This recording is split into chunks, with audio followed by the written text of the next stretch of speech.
Live from Beit Shemesh and broadcasted around the world, you are listening to the From Entrepreneur Podcast with your host, Nahum Kligman. Interviews and advice from Jewish entrepreneurs from around the world. Listen, learn, be Matzliach. Welcome to episode 10 of the From Entrepreneur. And today I have a fantastic young entrepreneur by the name of Eytan White, who has started something actually very exciting in Tel Aviv. He started the first wing bar. And some of you may remember the name White from a previous episode I did, episode number 2. He is the brother of Amir White. Now, the first time I came across Eytan was not in the way you may think, as happens to a lot of entrepreneurs and happened to me literally dozens of times.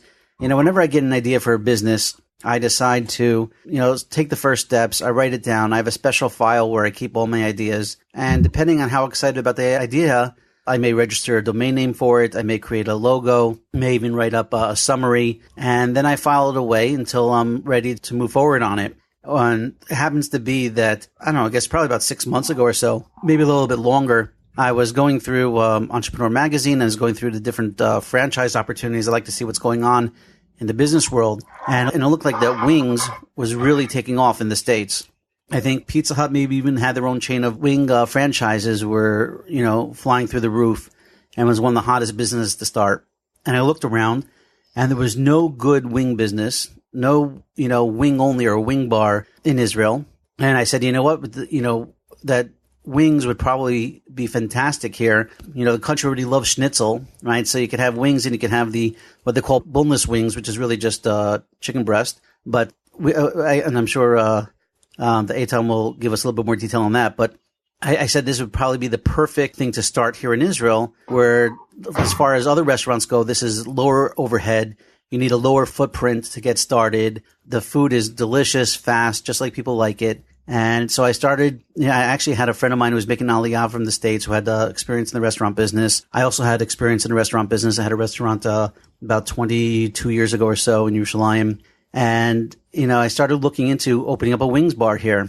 And I registered the domain name wings.co.il. Was very surprised to see it was available and very excited about it because that was like the perfect domain name that I wanted.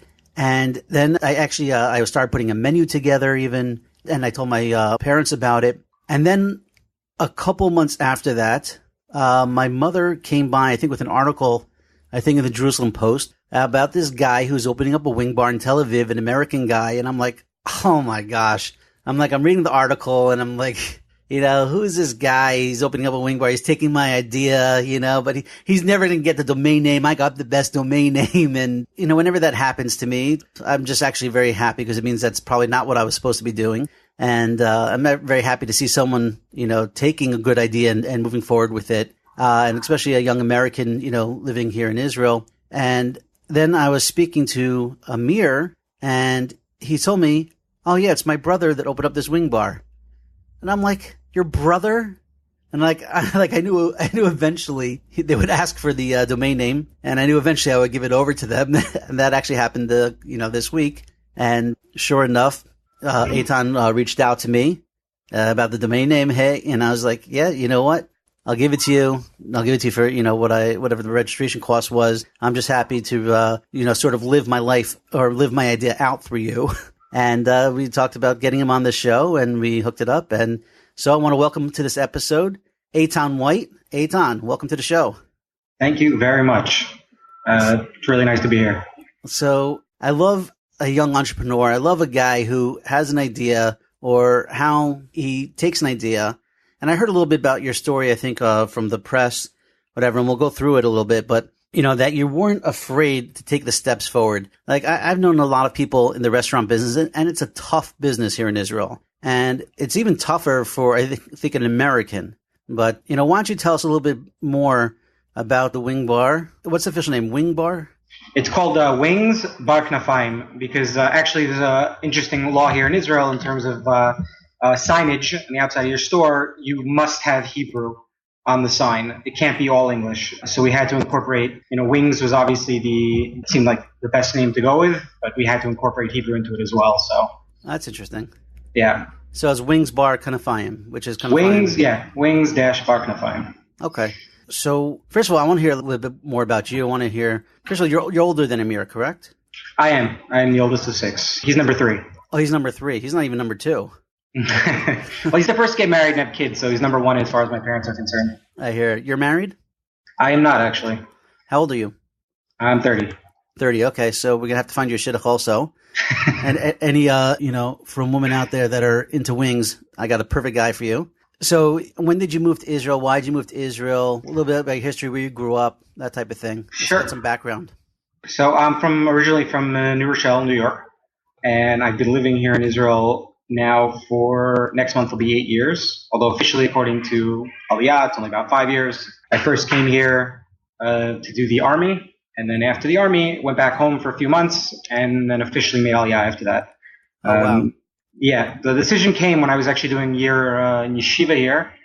Which in Beit Shemesh, actually, Leva Torah. I was the number one. I was the first year there. Oh, wow. Yeah, since you live in the area, I'm sure you're familiar with it. Sure. But we were the first year. I think they're now just did their 13th year. They just celebrated. Amazing. And it took. I mean, I remember I didn't even really want to go to the gap year program, but I had a lot of friends that were doing it. So I figured, what the hell? Everyone else is doing it. I'm going to jump on the bandwagon and see how it goes. And it took about 2 months till I called my parents and I said, hey, just want to let you know, don't worry, I'm coming back to finish college, but as soon as I'm done, I'm joining the army and I'm moving to Israel.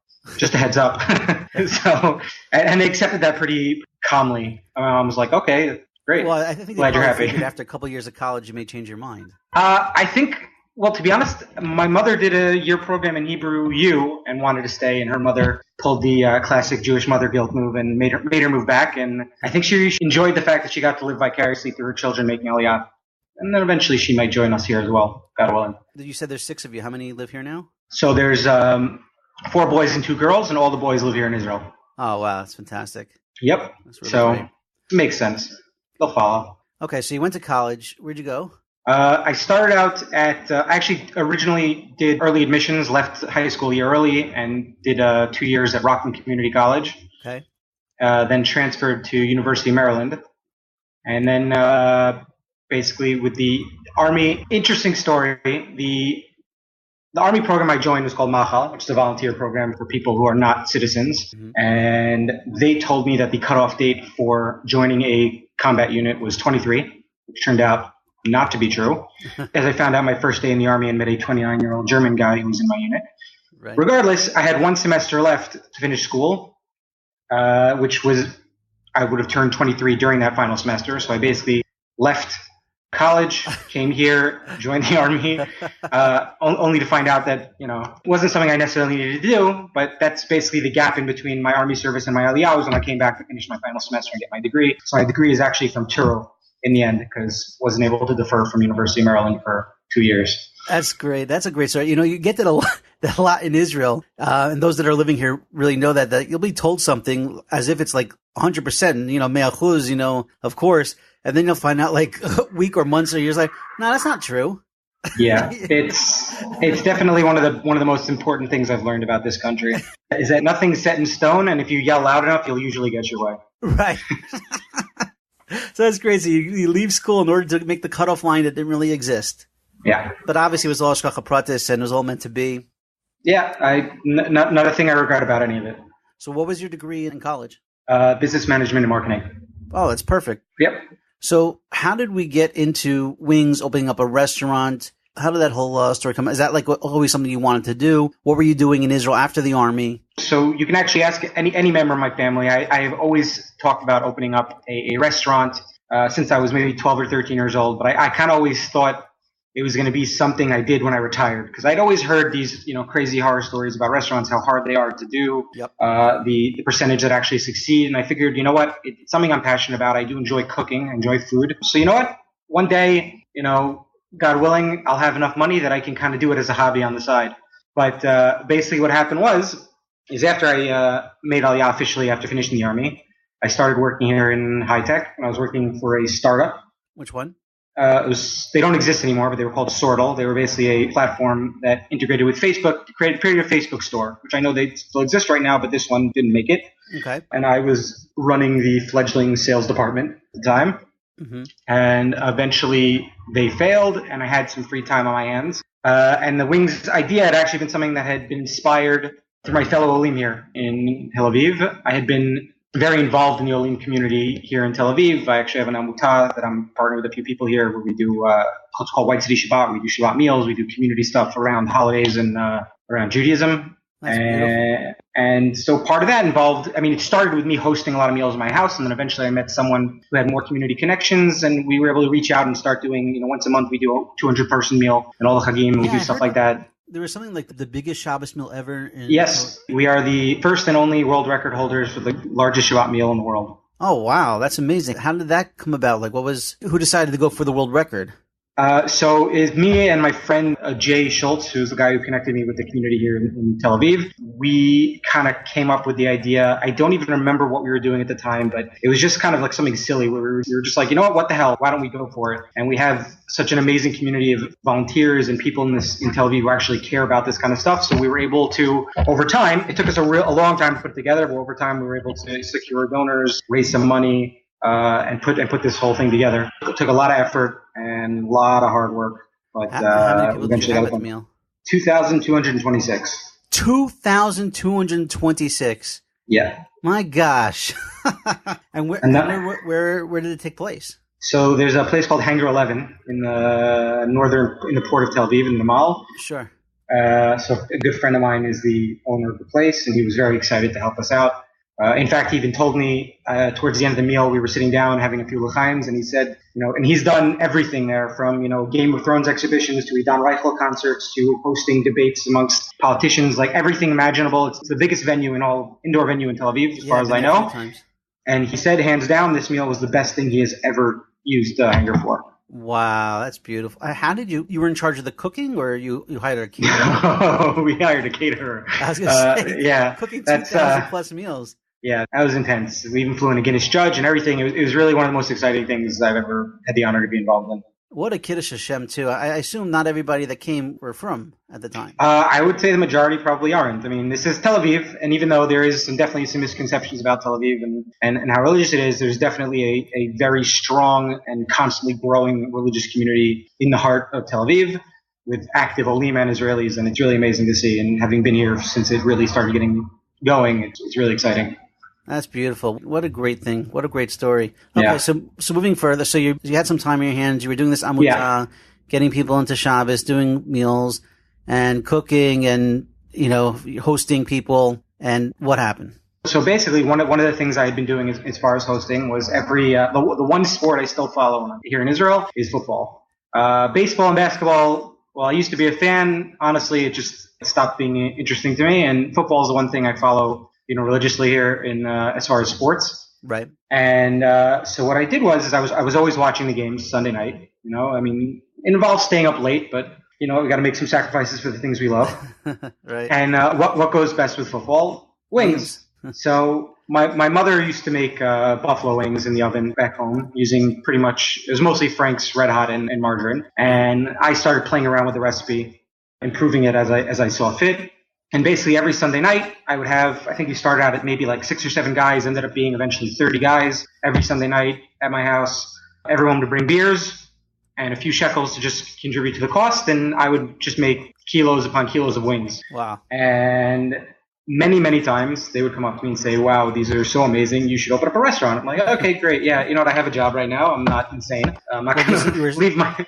You got this something after the high-tech job? No, this was during the whole process. And it just, enough people said it. And even a few friends came up to me and said, listen, I got some money put away. If you decide to open up a restaurant, let me know. I want to invest. I'm like, okay, I'm not doing it right now. We'll see what happens. Anyway, when the company I was working for went under, I took a step back and I was like, you know what? A number of people said something. A number of people offered me money. You know what? Maybe there's something there that I wasn't seeing. If all these people saw it, it's worth looking into. So I guess this is another example, and I have more than a few examples of Hashagacha Protis in terms of opening this venture. There's so many things just kind of fell into place that it's unimaginable. But one was, for instance, my friend Jay introduced me to, who's currently one of the deputy mayors of Tel Aviv by the name of Asaf Samir. It was during election season, and he happens to be a crazy foodie. And when he heard my idea, he just lit up, and he put me in touch with a friend of his who deals with food real estate and restaurant consulting. And this guy I got in touch with, and it turned out that he was only in the food real estate business now and no longer did the restaurant consulting. So he put me in touch with his friend who's a restaurant consultant. I sat down with him, and he, turns out, is the son of an Ole. He was born here, but his mother immigrated from Europe and had, I guess, a soft spot in his heart for Olim, and really walked me through the process, held my hand the entire way, and really, I can't speak for other people's experiences, but he really helped make it as painless as possible for something like this in Israel. He helped me every step of the way, from negotiations, finding the property, everything I needed. And to this day is a guy I can call on if I just want a favor or need some advice, and it doesn't cost me a cent. Wow. Well, he did it all for free? No. So listen, there was the restaurant consulting fees and in terms of what he normally charges for it. But prior to that, before we set up, he really did a lot on his own before we were officially working together to help me get the ball rolling. And even after the fact, I mean, I haven't been using them for 6 months now. And still, every time I need something, he's there to give advice, to help out. He lets me use his office if I need to have meetings there. It's really, he's been a really amazing guy. That's great. Fantastic. Yeah. It's all about helping people. Yep, it really is. And now, a word from our sponsor. I recently met Shmuley Preisler, VP and Director of Operations of AmeriCard, a popular payment processing company with offices in New York, Toronto, and the UK. We were talking about what I am doing with the From Entrepreneur podcast and how I love helping my fellow From Entrepreneurs so that they will be more successful. He said he also wanted to help out other From Entrepreneurs, and so together we put together an amazing deal on credit card processing just for our listeners, and I've already introduced a few customers for him to take him up on his offer. With AmeriCard, there are no hidden fees, transactions are in your account in 12 hours, they have awesome customer service, and the rates cannot be beat. To learn more about this amazing deal, please check out the show notes for the episode at FromEntrepreneur.com, or if you can't wait, call 1-877-855-VISA and ask for Shmuley. Tell him I sent you and he will get you in on this offer. I fully back them and I thank them for being our first sponsor. And now, back to the show. That's great. So I mean, let's go take it slow. So this guy helped find a location, plan your menu, raise money. I mean, obviously, to open up a restaurant, I would assume costs at least $100,000, depending on renovations, depending on size and everything else. So how did that happen? So basically, there was an initial investment that was needed just to really see if the idea was viable, right, to kind of do the market research and whatnot. And that was actually a good friend of mine who came in on the ground floor, put up the money to see if it was happening, knowing that, there was a chance he might never see that money again. He took the risk because he believed in the idea, he believed in me. And that was the initial seed funding to get the ball rolling. I also did take out a loan through Keren HaMedina, through the government. They have small business loans for people in general, and they also have a different rate for Olim Chadashim, right, up to a certain amount. And the rest was personal investment as well, more or less my life savings. So wow. So that's fantastic. I mean, everybody putting in bringing the dream to fruition. So your market research basically told you that there was a need for it, or that there was this type of idea would be successful? So yeah, so basically, I even remember the first time I met with this consultant, and I explained to him my idea, and he was like, just wings? You should probably do other stuff, and you should have this, and you should have that. And I was like, listen, before we go anywhere, how about you come over to my place, we'll do a tasting, I'll make you a bunch of different types of wings, and then you tell me what you think. So he came over. I had made 8 different types of wings for him, as well as a couple of sides, some onion rings, stuff along that line, right, and set out the whole thing for him. And this is what he does for a living, which actually, I wish I had known about this restaurant consulting business. Might have been something I would have jumped into first, because basically he gets to create restaurants and do tastings at all of them whenever he wants. So he lives a good life. It was a good life. Anyway, he came over. I don't know if that's a good. I got to come back tomorrow and try a few more recipes. Yeah, no joke. I mean, seriously. So he came over with his partner, and they tried all the different wings. And he walked out and he said, "You know what? I was wrong.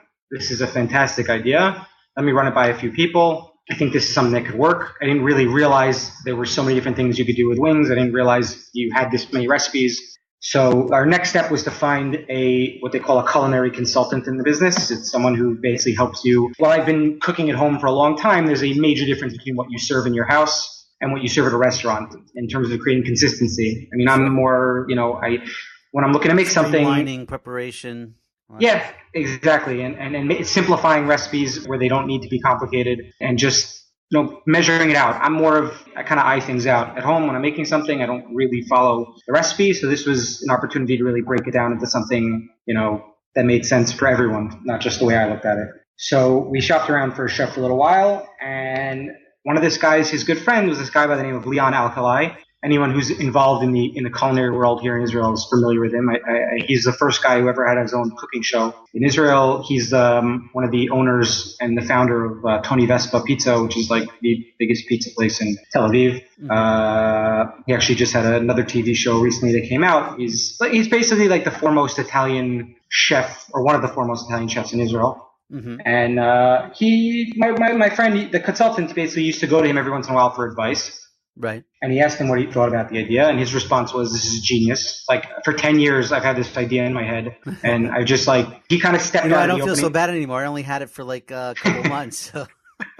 I think you had it a little bit before me, because I remember when I first opened up the restaurant and I looked at acquiring a domain name. It had already been acquired, so you've had it for at least a year, is my assumption. Right. So basically, he said, "Great idea. I've been thinking about this for a while." Also, for those who are familiar, it's non-kosher, but there's a restaurant called Giraffe in Tel Aviv, which is it's very big Thai food, Thai noodle restaurant chain, which he also built the original menu for, which is one of the other things he's well known for. And he said, there was two things I always wanted to open up. He's like, a Thai noodle place, which he did the recipe for. He's like, and a wings place. Huh. So the guy, the consultant, basically told him, it's like, sorry, you don't fit our budget, because we'd already built the budget in terms of what a consultant's supposed to cost.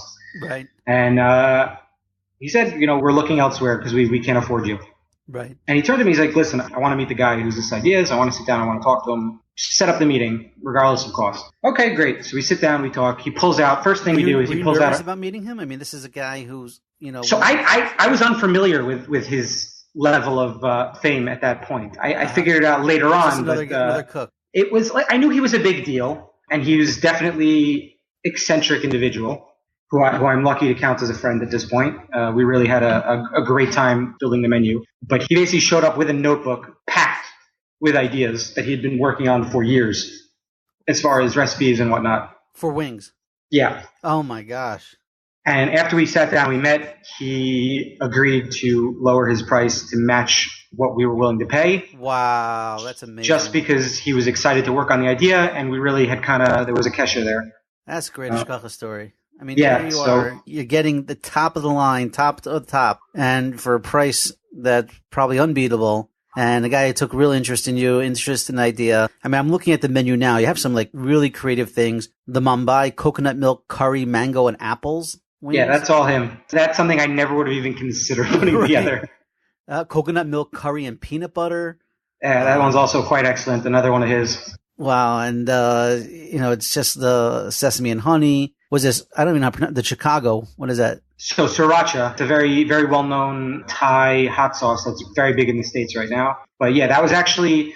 So I guess we'll get to that in a little bit. But the guy I have helping me run the place, who's now brought in as a partner, his manager by the name of Robert Benor, and he's a chef by trade. And I brought him in to help me manage the place, which was also another how I met this guy and how perfect we worked together. It's really just is another example of, like I said, Hashagacha Protis. But he's added a few recipes to the menu, and that happens to be one of them. Was the sriracha, honey, and thyme? Yeah, quite excellent. Nice mix of sweet and spicy.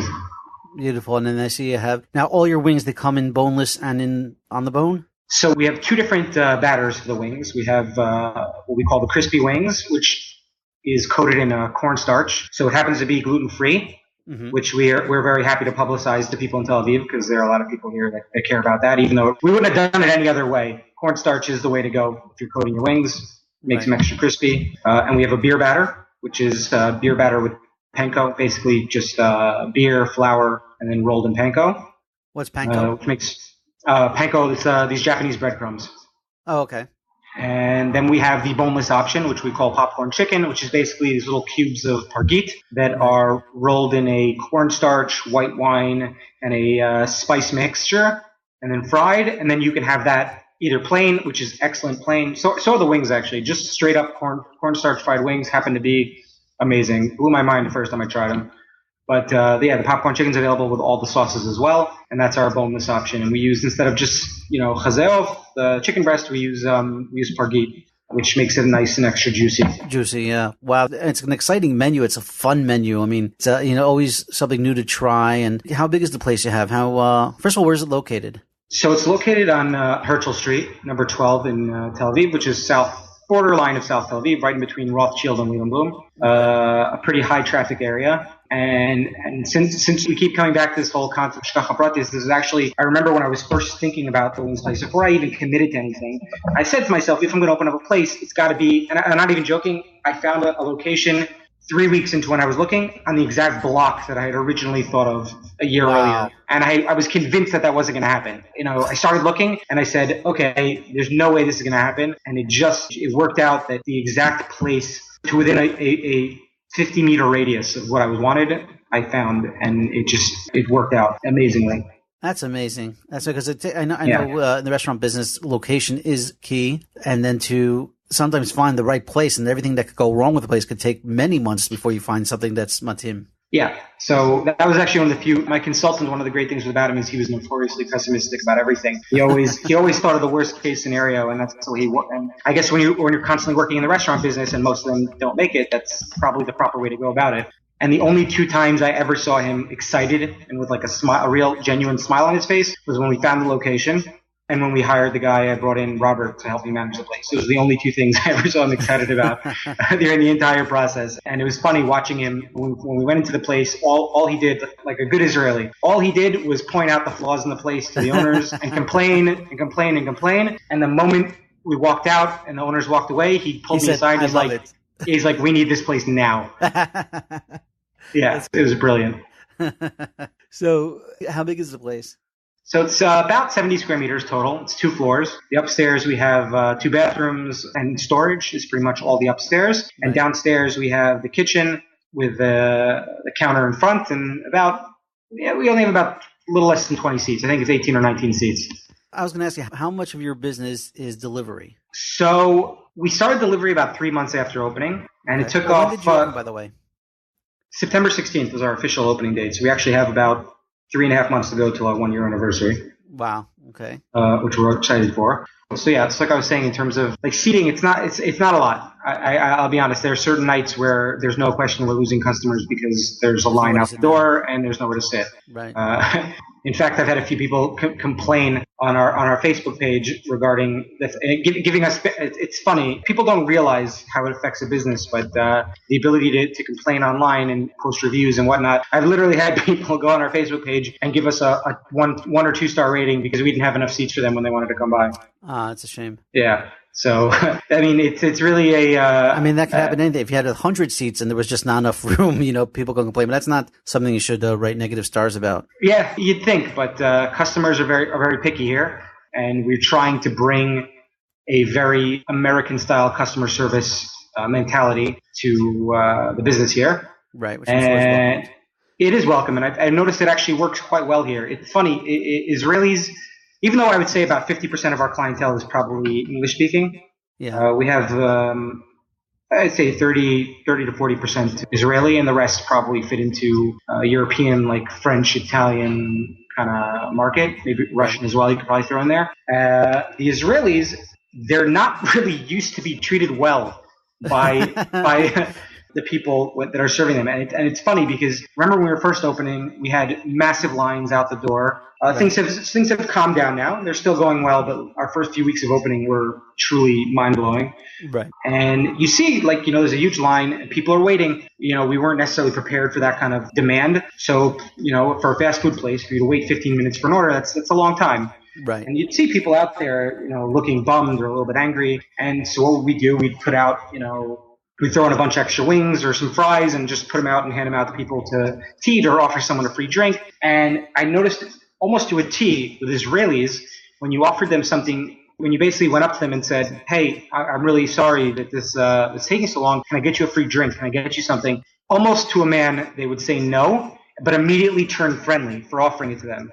Americans, on the other hand, and by the way, the Israelis, they look at you kind of strangely. The Israelis would look at you a little bit strangely, like, what is going on here right now? Right. Like, I'm confused. I don't want what you're selling, but I'm going to smile now. These mind tricks you're playing.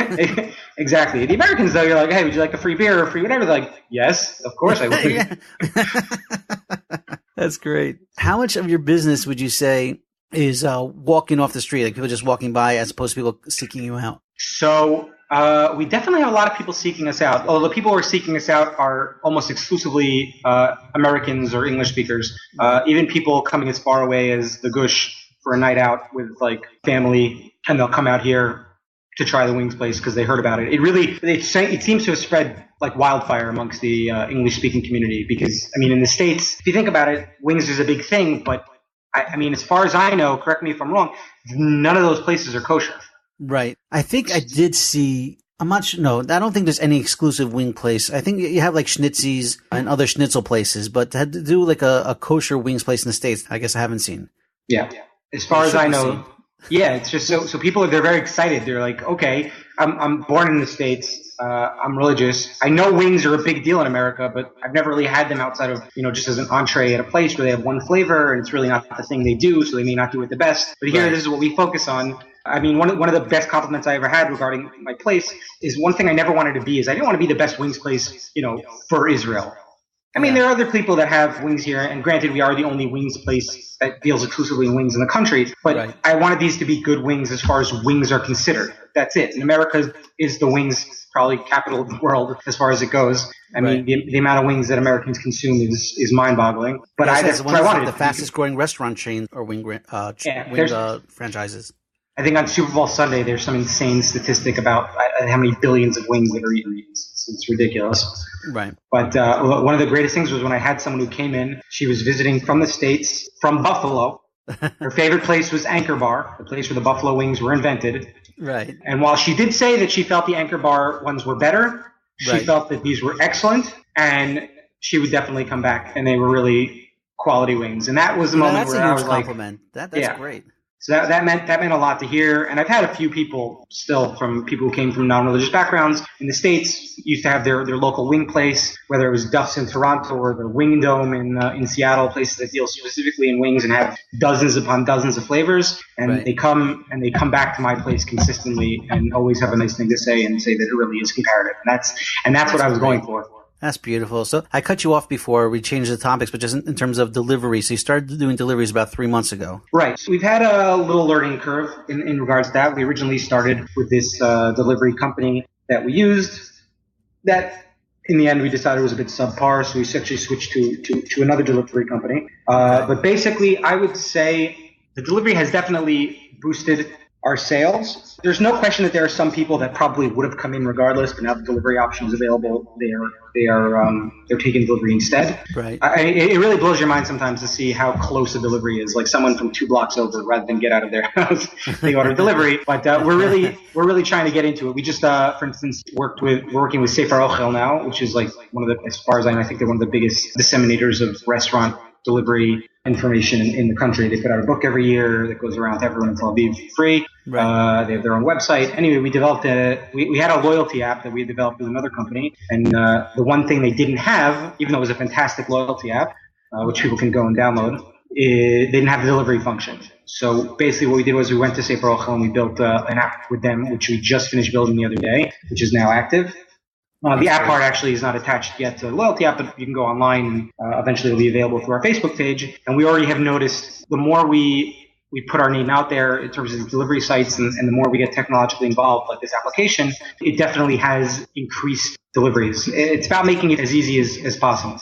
Which is fantastic. I think that's definitely the way, especially in Tel Aviv. If you have an app that could just quickly order within, 3 minutes and just get what you want and have it delivered. That's definitely the future and the way to go. Is your app in English and in Hebrew? So it's mostly in Hebrew. There are certain parts that are in English as well. We really basically the problem is that this kind of technology, I guess, there probably aren't that many places that have like a strong desire for exclusively English or in both English and Hebrew in terms of their applications. I mean, there must not be because most of these places you can build one in English or in Hebrew. And that would involve spending double on an app, to make an English and Hebrew version. So we tried to make it as simple as possible. Certain stuff is in English and Hebrew, but it's a pretty straightforward application that shouldn't be, as long as you have a basic grasp of the Hebrew language, it should be easy enough to use. Right. A lot of the words you use may not translate well in Hebrew, in terms of your wings names. It's true. It's true. That's true. We do have, what we're going to try and do is at least for the website, which we'll be putting up soon, now that we have the domain name, thanks to you, is we will have obviously the options all available in English and in Hebrew. And eventually with the application, we will transfer it over to English as well, since most of our clientele does speak English. Most of them can get by on a Hebrew menu, but most of them speak English as a native language, so it definitely is important to us. All of our employees, for instance, speak both. We won't hire someone if they only speak one. You have to speak interesting. both. Very interesting. Yeah. How many employees do you have now? So we have, usually it's me, or my partner, the manager, running. One of us is always there. One person on the register and two people in the kitchen. So at any given time, there's between 3 and 4 people there always. So it's not really waiter service. It's more come up. No, it's small enough that all you need to do is just call out the name, and and they come up and they get their order. That's great. Okay, so this has been really fantastic so far.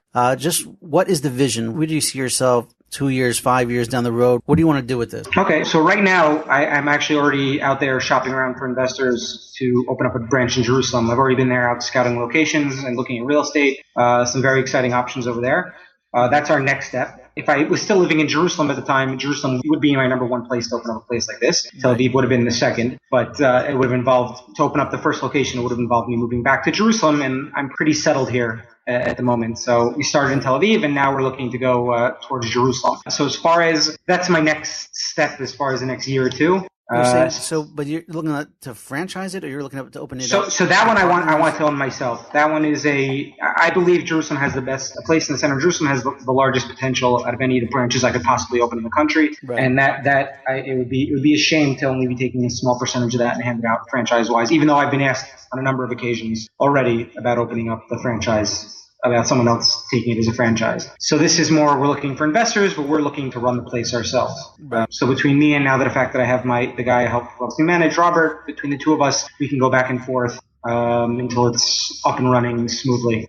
The key will obviously be to really find someone we really trust management-wise there. But that's as far as our short-term goals in the next couple of years. 5 years down the road, once the place in Jerusalem's up and running, I think that would be, I think the potential that's available there would be a really good selling point to jump into the possibility of franchising. Until that place is really up and running, also, if someone were to come up to me and say, tomorrow, hey, I want to buy a franchise in Renana, I'm ready for it. I don't even really know what I would ask from them. There's not enough. I have one store in Tel Aviv, so it's really, I don't know if that's a good enough baseline at the moment. Right. So you want to see, once you can replicate it and see that the replication works, then you have something to sell. Exactly. And then after Jerusalem's been up and running for, I would say, at least 6 months to a year, I'll be open to franchising in the future, which is where I think that's obviously the ideal place to be as far as I'm concerned. What about sporting events? In America, you go to Shea Stadium or whatever, and Yankee Stadium, get a vending cart or is that something that you could see yourself doing, or is that something you thought about? It's interesting in terms of, it really depends on location as far as laws go, because we've catered events before in terms of providing the Lone Soldier Center here, ordered enough wings for 100 people for an event they did, and we put them in giant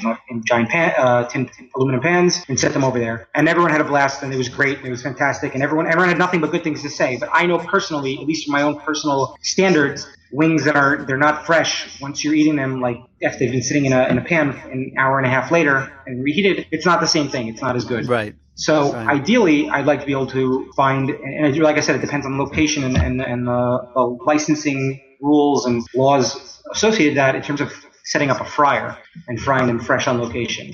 There are a few places where that might be possible, but there are a lot of places where I know it's not. I know we did this past year, we did a Super Bowl party. Oh, wow. Yeah, I'm sure that's probably a big day for you guys. Yeah, so we did it at Hangar 11, and they gave us, they have a kitchen there, and we basically rented out a bunch of electric fryers and made them fresh on location there. That was amazing. It was great. We had about 200 people, I would say, along those lines, and it was such a good success that me and the owner of the hangar, like I said, as a friend, we're already talking. In a few months, we're going to sit down again and start talking about next year's Super Bowl, and we want to make it something that you will never be able to forget. We want to work. This was just like my event.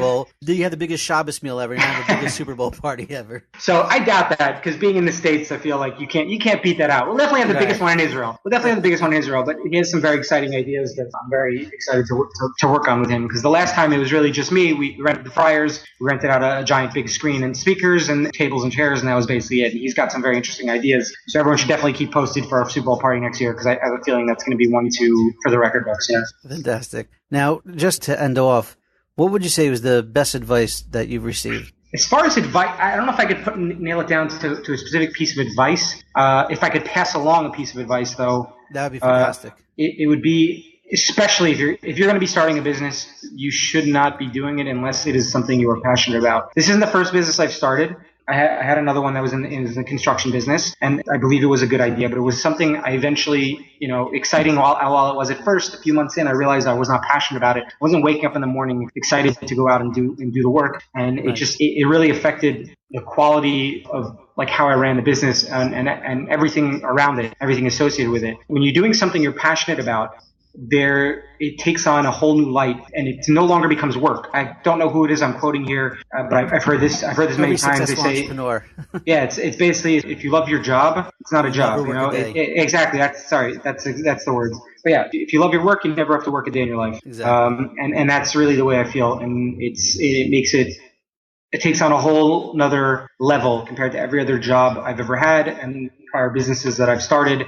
Right, this is not a job. You're an entrepreneur. You have your own wing restaurant. You're living every day full of excitement and life, and the future looks great, and it's really fantastic. Yeah, it's really very exciting. And one other thing as well, which is something I did learn, and it's not necessarily a piece of advice, this was for my time in the Army. I know not everyone has done the Army or will do the Army, but it's still a piece of advice that applies to everyone. Is one thing I learned when I was there is that the limitations you put on yourself mentally, they're really not there. It's just a matter of, it's really a mental game. You have to push yourself. But whatever it is, if anyone were to take a step back right now and say, well, this is something I can't do, it's probably not true. It's just your brain telling you that that's the case. And really, almost anything is possible as long as you put your mind to it. And you got to be willing to take that step forward and take that risk. You mentioned at the beginning, you said you admired the fact that I wasn't afraid to take the risk and move forward. But to be honest, I was terrified. I still am on a daily basis. This is scary stuff. It's not that easy. But it's something I believe in. It's something that there's no question it takes courage to do.